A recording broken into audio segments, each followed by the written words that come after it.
I'm Tom Massey, garden designer of the Lemon Tree Trust garden at the Chelsea Flower Show. This garden is inspired by the resilience, determination and ingenuity of refugees living in Damiz camp in the Kurdish part of northern Iraq. And the garden has this fountain which brims with water, which flows in channels throughout the space, cooling and calming. It's collected in this central rill which flows around and is skimmed off here. On the side here we have large pomegranate trees which create interesting form and shade. Again, in the planting there's things like roses, lemons, poppies, things that would remind Syrian people of home. When I was there I talked to people and really tried to find out why they were gardening, what kind of gardens they were creating, what kind of plants they were using and how they were using gardening to escape the pressures of life in the camp, because these people have potentially lost everything. It's a really difficult situation to be in, and people say how important gardening is to them and how much gardening can restore a sense of normality just to their everyday lives. My name is Catherine John. We designed the Road to Success.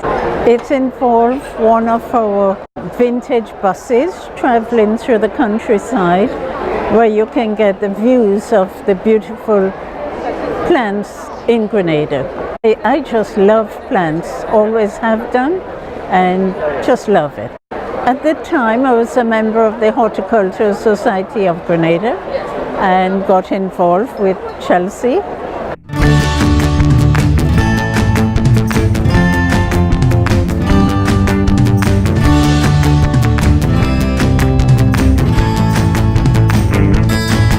Thank you, Our Chocolate, for keeping me delicious company at the Chelsea Flower Show.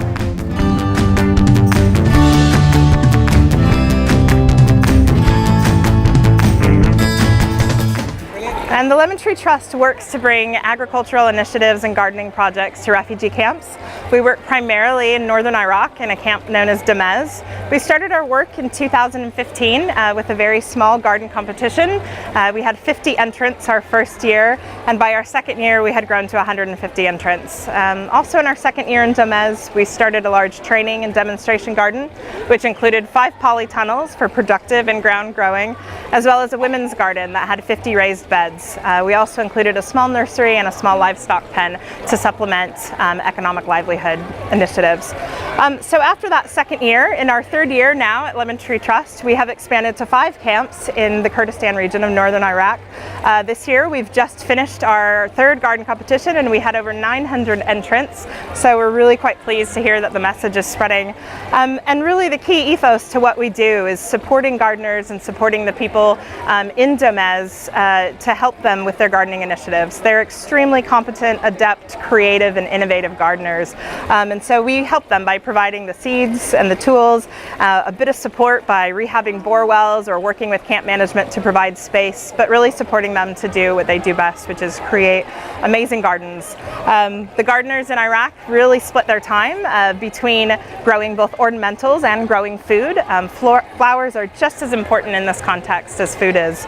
And we found that as we talk to people in the camp, they tell us it makes a huge difference if they can step outside their door and see a flower, see a tree, see some green. Not only does it remind them of home, but it brings them a feeling of peace. It allows them to reshape the space around them, bringing back a sense of autonomy, providing a safe space for their children to play, somewhere for them to sit and reflect. And to us, that is just as important as growing food, is that providing that mental space for people to unwind and really connect with the earth.